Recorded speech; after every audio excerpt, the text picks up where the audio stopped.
Blake Lively took a loss in the courts today, and one of her lawsuits was dismissed. It was dismissed, however, without prejudice, which means she can refile, and this lawsuit was against Jed Wallace. Jed Wallace is the self-proclaimed online hitman that was hired by Justin Baldoni's team, Melissa Nathan in particular, to do whatever he did during the alleged PR smear campaign. Now, he alleges that he did nothing at this time except kind of look into the data, make charts, and figure out what exactly was going on. But Blake's team alleges that he did a whole lot more. Basically, the judge had to dismiss the case because it was filed in the wrong jurisdiction. So Jed Wallace is in Texas. This was filed in New York, and the judge said, look, you either have to refile in Texas or amend your complaint and refile in New York. What is kind of interesting, however, in this situation is because the judge filed this today and Blake Lively's deposition is tomorrow, this messed up the whole process for what lawyers were going to be allowed to go to Blake Lively's deposition tomorrow. Jed Wallace's lawyer wants to be at that deposition, especially because Blake has a chance of amending this lawsuit or even refiling it, so he wants to be involved in the deposition.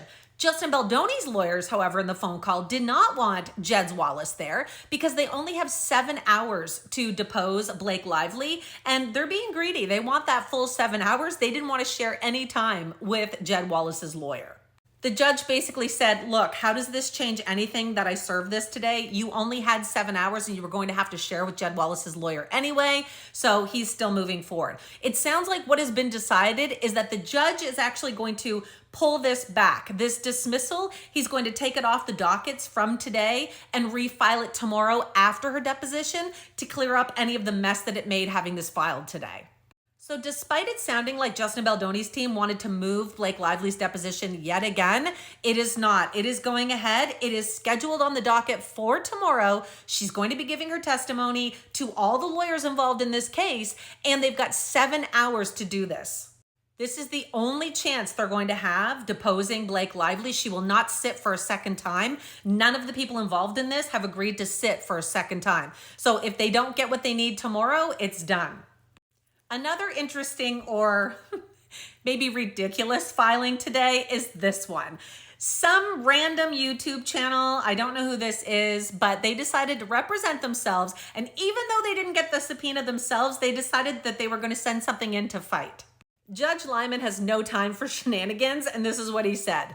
The clerk's office has notified the court that it has received a motion from the anonymous owner of a certain YouTube account to quash a subpoena issued to Google seeking information regarding that YouTube account.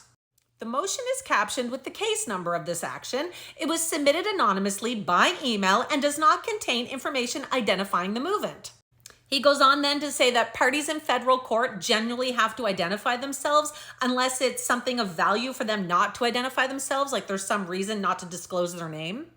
Accordingly, the court will not entertain the motion to quash unless the person comes forward to say who they are, or they can file a motion requesting to stay anonymous in the court and explain why they have to stay anonymous.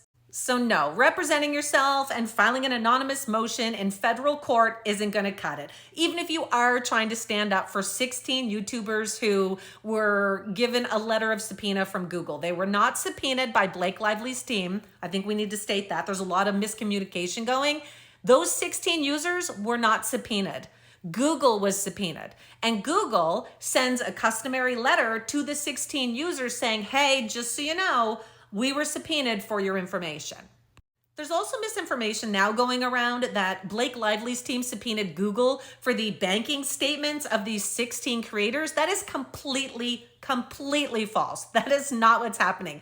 Google doesn't have these 16 creators' bank statements. They have no access to these 16 creators' banking information at all. The only thing they might have is the banking account number of these creators, which does nothing for anyone else. You can't do anything with someone's banking number. That's why it's written on the bottom of your checks. You get nowhere with just that banking number.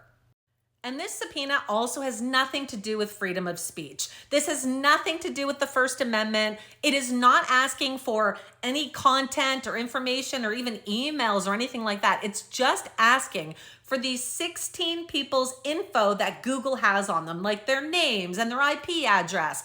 And the reason for that, we don't know yet.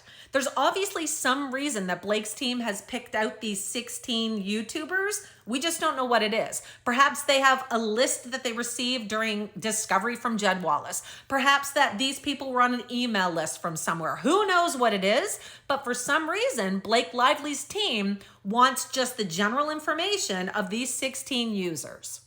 I believe they now have until the end of July to file a motion to quash if they don't want to give their information to Blake Lively's team. Whether or not they're going to be able to fight that, who knows? I don't even think Google is fighting that right now, just because it is general, generic information. It's nothing private. It's not their emails or their content or anything like that. It's just, like I said, their name, their bank statement, or how they get payment on Google, I believe it is. But the IP address is probably one of the main things they're looking for, in my opinion. So tomorrow is going to be a pretty huge day. Blake Lively, like I said, is going to have her deposition. She's going to be in front of all of these lawyers. They have 7 hours to ask her questions and to go over everything. I'm extremely curious to see how tomorrow is going to go. I hope we'll get some legal filings. If we do, as always, I will be sharing them with you, so make sure you hit follow.